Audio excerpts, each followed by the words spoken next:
Students, आज alcohols, phenols और ethers के टॉपिक से नेक्स्ट हम टॉपिक करें इसमें फिनोल्स के और 10 मोस्ट इंपॉर्टेंट एमसीक्यूज करने वाले हैं। सबसे पहला जो एमसीक्यू करने हैं तो वो देखें, विच of the following will not be soluble in the sodium bicarbonate. तो 4 कंपाउंड्स हमें गिवन है 4 ऑप्शंस के अंदर से 2,4,6 try nitrophenol, benzoic acid, ortho nitrophenol, benzene, sulphonic acid. ये 4 हमें यहाँ पर कंपाउंड्स गिवन है।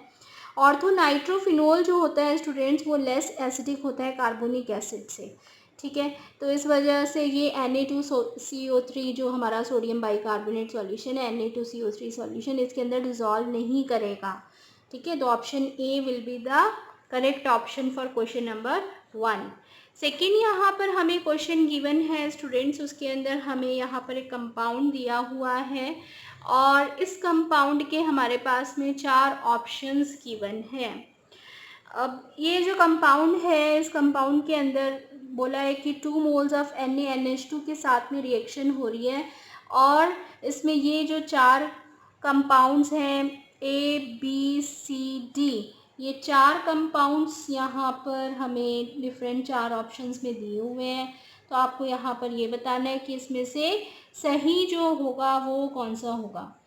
अब आप इसमें क्या बताओगे स्टूडेंट्स कि जब हम रिएक्शन इसमें इस रिएक्टेंट की, जो हमारे को रिएक्टेंट गिवन है, इस रिएक्टेंट की 2 मोल्स ऑफ NaNH2 के साथ में रिएक्शन करेंगे तो ये क्या करेगा, 2 मोल्स ऑफ एसिडिक प्रोटॉन्स को ही एक्सट्रैक्ट करेगा, यानी कि ऐसे H पॉजिटिव इस कंपाउंड में से निकलेंगे जो कि ईजिली एब्स्ट्रैक्ट हो सकें।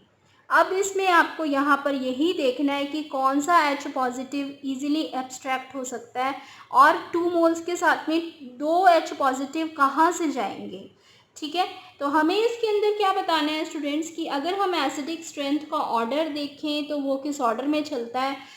COH कार्बोक्सिलिक एसिड हमें पता है सबसे ज़्यादा स्ट्रॉन्ग एसिड है, देन नाइट्रोफिनोल्स, देन फिनोल्स और उसके बाद एसिटाइलिनिक हाइड्रोजन्स होते हैं। तो यहाँ पर COH यानी कि ये कंपाउंड से H पॉजिटिव जाएगा और दूसरा जाएगा नाइट्रोफिनोल्स में से ये OH से H पॉजिटिव, यानी कि अगर यहाँ से COH से और OH से जाता है तो हमारे पास ऑप्शन ए जो है, ये option A, this will be the correct option for answer 2, ठीक है। क्वेश्चन नंबर 2 के लिए हमारे पास में यहाँ पर ऑप्शन आ गई है ए। क्वेश्चन हमें यहाँ पर गिवन है स्टूडेंट्स, ऑर्थो नाइट्रोफिनोल्स जो है वो कम सॉल्युबल होंगे वाटर में as compare to para and meta nitrophenols. Why? तो इसका कारण क्या है कि ऑर्थो नाइट्रोफिनोल्स जो हैं वो इंट्रामॉलिक्यूलर हाइड्रोजन बॉन्डिंग शो करते हैं, या सेकेंड ऑप्शन दी हुई है ऑर्थो नाइट्रोफिनोल्स जो है इंटरमॉलिक्यूलर हाइड्रोजन बॉन्डिंग शो करते हैं। C option is melting point of ortho nitrophenols is lower than that of meta and para nitrophenols, and fourth option is ortho nitrophenol is more volatile in steam than that of meta and para isomer। तो ये चारों option में आपको कौन सा सही option यहाँ पर पता चल रहा है कि ऑर्थो नाइट्रोफिनोल्स जो होते हैं वो इंट्रामॉलिक्यूलर हाइड्रोजन बॉन्डिंग शो करते हैं। स्टूडेंट्स, इंट्रामॉलिक्यूलर हाइड्रोजन बॉन्डिंग का मतलब होता है कि with in same molecule hydrogen bond बना लेते हैं ये, क्योंकि OH और नाइट्रो के बीच में डिस्टेंस कम है तो ऑक्सीजन नाइट्रो ग्रुप का और OH में से H हाइड्रोजन जो है वहाँ से बॉन्ड बना के hydrogen bond, intramolecular hydrogen bonding यहाँ पर बन जाती है। अब इससे क्या होगा कि जब हमारे पास में इंट्रामॉलिक्यूलर हाइड्रोजन बॉन्डिंग होती है तो चिलेशन का इफ़ेक्ट आता है, यानी कि यहाँ पर साइक्लिक जो एक रिंग फॉर्मेशन हो गई है, उस वजह से ऑर्थो नाइट्रोफिनोल जो है वो लेस सॉल्युबल ही होंगे वाटर में as compare to para and meta nitrophenol isomers, ठीक है। नेक्स्ट जो हमें यहाँ पर क्वेश्चन देखना है स्टूडेंट्स वो है stability towards dehydration of the following compounds. अगर हम यहाँ पर देखें कि हमें यहाँ पर डिहाइड्रेशन का प्रोसेस देखना है, ठीक है, और हमें ये 4 कंपाउंड्स गिवन है स्टूडेंट्स।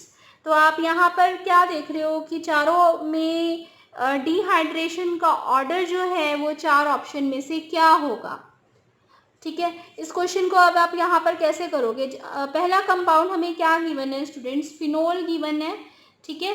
तो आप इसके अंदर आप देख रहे हो कि फिनोल जो है हमारा फर्स्ट कंपाउंड जो है वो एक स्टेबल एरोमेटिक कंपाउंड है, ठीक है। स्टेबल एरोमेटिक कंपाउंड का मतलब है कि ये सबसे ज़्यादा स्टेबल है टुवर्ड्स डिहाइड्रेशन, डिहाइड्रेशन के लिए सबसे स्टेबल कंपाउंड है, ठीक है। और डाईईन यानी कंपाउंड जो हमारा यहाँ पर बी कंपाउंड गिवन है, ये डाईईन है, देख रहे हो आप इसमें 2 डबल बॉन्ड आ रहे हैं, तो ये डाईईन स्ट्रक्चर 2 जो है ये डिहाइड्रेशन शो करेगा, जल्दी शो करेगा, क्योंकि इसे डिहाइड्रेशन पर देना है, इस डाईईन को डिहाइड्रेशन पर देना है फिनोल, ठीक है।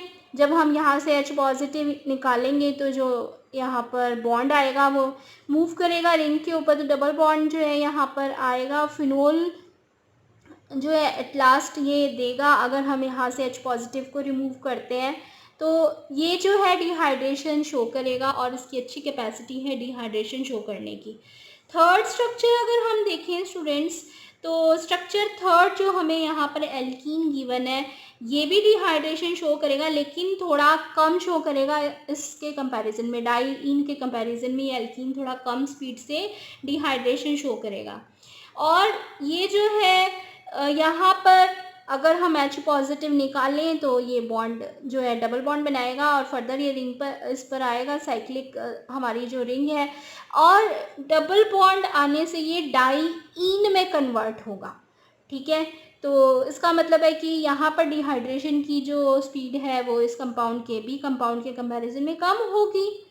नेक्स्ट जो हमारा स्ट्रक्चर 4 है, ये यहाँ पर अल्कोहल है स्टूडेंट्स, और अल्कोहल जो है वो डिहाइड्रेशन जो है वो सबसे कम स्पीड से शो करते हैं, क्योंकि यहाँ पर वो बहुत ही कम स्टेबल एल्कीन बनाते हैं स्टूडेंट्स। इसी वजह से यहाँ पर स्टेबिलिटी जो है डिहाइड्रेशन की टुवर्ड्स डिहाइड्रेशन, उसका ऑर्डर क्या हो जाएगा, सबसे पहला फर्स्ट हुआ सबसे ज़्यादा स्टेबल, फिर फोर्थ, फिर थर्ड और फिर सेकंड। इस तरीके से आप इस क्वेश्चन को एक्सप्लेन कर सकते हो स्टूडेंट्स, ठीक है। तो first will be most stable.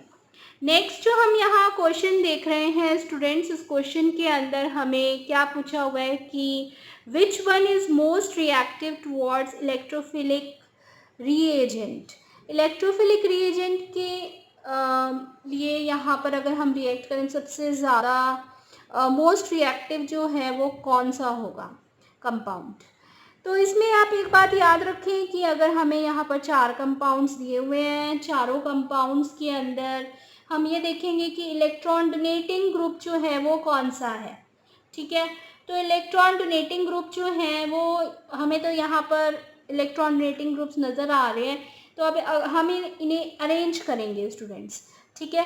कैसे अरेंज करेंगे, जो OH ग्रुप है इलेक्ट्रॉन डोनेटिंग में हमारे पास में OH ग्रुप, ये OH ग्रुप जो है यहाँ पर अपना सबसे स्ट्रॉन्ग इफ़ेक्ट यहाँ शो करेगा स्टूडेंट्स, ठीक है। और उसके बाद OCH3, फिर NHCOCH3, फिर CH3 और उसके बाद जो है CH2OH। इसका मतलब है कि OH जो है वो most strong electron donating group होने की वजह से यहाँ पर जो ऑर्थोक्रेसॉल बी कंपाउंड है हमारा, वो सबसे ज़्यादा रिएक्टिव होगा towards electrophilic reagents. Electrophilic reagents के लिए इसकी रिएक्टिविटी सबसे ज़्यादा होगी, क्योंकि इसके अंदर सबसे स्ट्रॉन्ग इलेक्ट्रॉन डोनेटिंग ग्रुप लगा हुआ है स्टूडेंट्स, ठीक है। तो इस तरीके से हमने ये 5th क्वेश्चन का ऑप्शन बी बताया। नेक्स्ट जो है यहाँ पर हमने देखना है स्टूडेंट्स, इसके अंदर हमारे पास में क्वेश्चन नंबर 6 में फिनोल जो है इसको अगर हम ट्रीट करें D2SO4 और D2O के साथ में, ठीक है, तो यहाँ पर जो है कुछ हाइड्रोजन एक्सचेंज हो जाएंगे ड्यूटेरियम से, जो कुछ हाइड्रोजन्स हैं वो ड्यूटेरियम से एक्सचेंज होंगे, ठीक है। और फाइनल प्रोडक्ट जो है इन 4 ऑप्शंस में से वो कौन सा बनेगा। तो आप इसको क्वेश्चन को कैसे एक्सप्लेन करोगे, यहाँ पर सबसे पहले जो है हम यहाँ पर ये बताएंगे कि जब हम यहाँ पर ड्यूटेरियम डालते हैं तो हम रिएक्शन यहाँ पर कर क्या रहे हैं, बेसिकली फिनोल की ट्रीटमेंट हमने यहाँ पर D2SO4 और D2O के साथ में की है। जो कि यहाँ पर ortho and para directing groups हैं। जो हमारा फिनोल में बेंजीन पर OH लगा हुआ है वो ortho and para directing groups है। इसी वजह से यहाँ पर सल्फोनेशन और डीसल्फोनेशन जो है वो फाइनली ड्यूटेरियम एटम्स को ऑर्थो और पैरा पोजीशन पर डायरेक्ट करेगा स्टूडेंट्स। ठीक है, ऑर्थो और पैरा पोजीशन पर ड्यूटेरियम जो है वो कौन से कंपाउंड में है, ये देखो ये कंपाउंड में हमें दिख रहा है। ठीक है, और साथ के साथ ऑर्थो और पैरा पोजीशन में करने के साथ साथ यहाँ पर एसिडिक नेचर होने की वजह से ये H पॉजिटिव भी यहाँ से लूज होके किससे रिप्लेस हो जाएगा, ड्यूटेरियम से। तो option A will be the correct option here students. ठीक है, क्लियर। नेक्स्ट क्वेश्चन यहाँ पर गिवन है स्टूडेंट्स, इसमें दिया हुआ है कि फिनोल जो है कॉन्क H2SO4 के साथ रिएक्ट कराते हैं, फिर कंसंट्रेटेड HNO3 के साथ में यहाँ पर रिएक्शन करते हैं। तो नाइट्रोबेंजीन 2,4,6 ट्राई नाइट्रोबेंजीन और ऑर्थोनाइट्रोफिनोल पैरानाइट्रोफिनोल, ये जो है हमारे को यहाँ पे 4 प्रोडक्ट्स में से कौन सा प्रोडक्ट मिलेगा। तो इस रिएक्शन को आप देखोगे तो यहाँ पर हमें क्या समझ में आ रहा है कि फिनोल की जब हम रिएक्शन करेंगे कॉन्क H2SO4 के साथ में और हीट करेंगे तो SO3H यहाँ पर SO3H ग्रुप ऑर्थो और पैरा पोजीशन पर जाएगा। ठीक है, तो ये हमारे को यहाँ पे कंपाउंड मिल रहा है और इस कंपाउंड की जब हमने रिएक्शन करी कॉन्क HNO3 के साथ में तो जो यहाँ पर NO2 ग्रुप आएगा वो केवल एक ही ऑर्थो की पोजीशन यहाँ पर रह गई है, उसी पे जाके लग जाएगा। ठीक है, तो ये हमें फाइनली कंपाउंड मिला स्टूडेंट्स। और इस कंपाउंड की जब हम रिएक्शन करेंगे H3O पॉजिटिव के साथ में तो SO3H ग्रुप जो है वो यहाँ से वाटर के साथ में बाहर आ जाएंगे। तो फाइनल जो प्रोडक्ट है हमारे पास में यहाँ पर ऑर्थोनाइट्रोफिनोल, यानी कि सी ऑप्शन जो है वो हमारा यहाँ पर होगा स्टूडेंट्स करेक्ट ऑप्शन।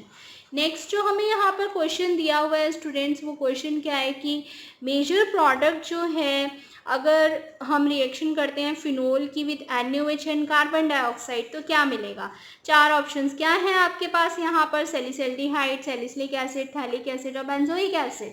तो मेजर प्रोडक्ट बनता है student salicylic acid because this is a Kolbe's reaction, ये कोल्ब्स रिएक्शन हो रही है यहाँ पर। ठीक है, नेक्स्ट जो हमें यहाँ पर क्वेश्चन गिवन है स्टूडेंट्स वो है कि एक एरोमेटिक कंपाउंड आपको गिवन है। ये एरोमेटिक कंपाउंड जो है इसका जनरल फॉर्मूला यहाँ पर गिवन है, क्या है C7H8O। तो इस मॉलिक्यूलर फॉर्मूला का कंपाउंड है, एरोमेटिक कंपाउंड है और जो है ये लिख रहा है कि ये इजीली आइडेंटिफाई कर सकते हैं हम इस कंपाउंड को बाय FeCl3 सॉल्यूशन। तो कौन से 2 कंपाउंड्स जो हैं वो होंगे यहाँ पर, 2 कंपाउंड्स 4 ऑप्शन में यहाँ पर दिए हुए हैं। तो यहाँ पर कंपाउंड कौन से गिवन है, orthocresol and benzyl alcohol, metacresol and paracresol, orthocresol and paracresol और डी ऑप्शन में methyl phenyl ether and benzyl alcohol. तो 4 कंपाउंड्स में ये जो 4 ऑप्शन है उसमें से कौन सा ऑप्शन होगा यहाँ पर। सबसे पहले अगर हम यहाँ ध्यान से देखें तो C7H8O का मतलब है कि यहाँ पर बेंजीन के साथ में एक CH3 है और एक OH है। ठीक है, तो यहाँ पर ऑर्थोक्रिसॉल जो है कंपाउंड होगा। ऑर्थोक्रिसॉल कंपाउंड FeCl3 के साथ में जो है इंस्टेंटली रिएक्ट करके ब्लू कलरेशन देगा स्टूडेंट्स। ठीक है, और क्योंकि वो फिनोल का कंपाउंड है इसीलिए वो इंस्टेंटली रिएक्ट करके वॉयलेट कलरेशन देगा। लेकिन बेंजाइल अल्कोहल एक अल्कोहल है, बेंजाइल अल्कोहल होने की वजह से यहाँ पर FeCl3 के साथ वो कोई रिएक्शन नहीं देगा। तो दोनों कंपाउंड्स को हम इजीली आइडेंटिफाई कर सकते हैं FeCl3 सॉल्यूशन के साथ। तो ये इसका ऑप्शन हुआ ए। ठीक है, नेक्स्ट हम यहाँ पर क्वेश्चन करने वाले हैं स्टूडेंट्स, वो है कि which of the following reagents can be use to distinguish between phenol and benzoic acid. Phenol और बेंजोइक एसिड में कैसे डिस्टिंग्विश करोगे आप।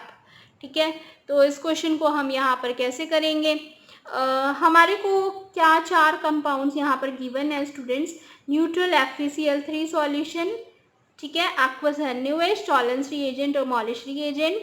तो हमें पता ही है कि डिस्टिंग्विशिंग टेस्ट जब हमने किए थे तो कौन सा रिएजेंट से हम इसको डिस्टिंग्विश कर सकते हैं, न्यूट्रल FeCl3 सॉल्यूशन, क्योंकि वो फिनोल के साथ में क्या देता है, वॉयलेट कलरेशन देता है, लेकिन जो हमारा बेंजोइक एसिड है वो नहीं रिएक्ट करेगा FeCl3 के साथ। तो ये जो है रिएजेंट को हम यूज़ कर सकते हैं फिनोल बेंजोइक एसिड की डिस्टिंग्विश करने के लिए। एक और क्वेश्चन मैंने यहाँ पर रखा हुआ है स्टूडेंट्स, वो है reaction of phenol with chloroform in the presence of dilute NaOH।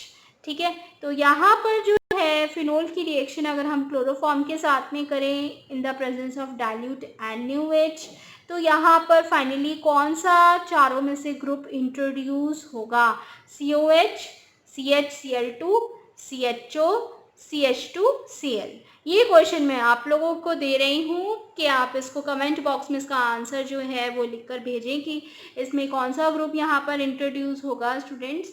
और आई होप आपको आज का वीडियो जो है आपके एग्ज़ाम्स के लिए हेल्प करेगा, और वीडियो अच्छा लगे तो अपने फ्रेंड्स के साथ ज़रूर शेयर करिएगा students. Till then good bye.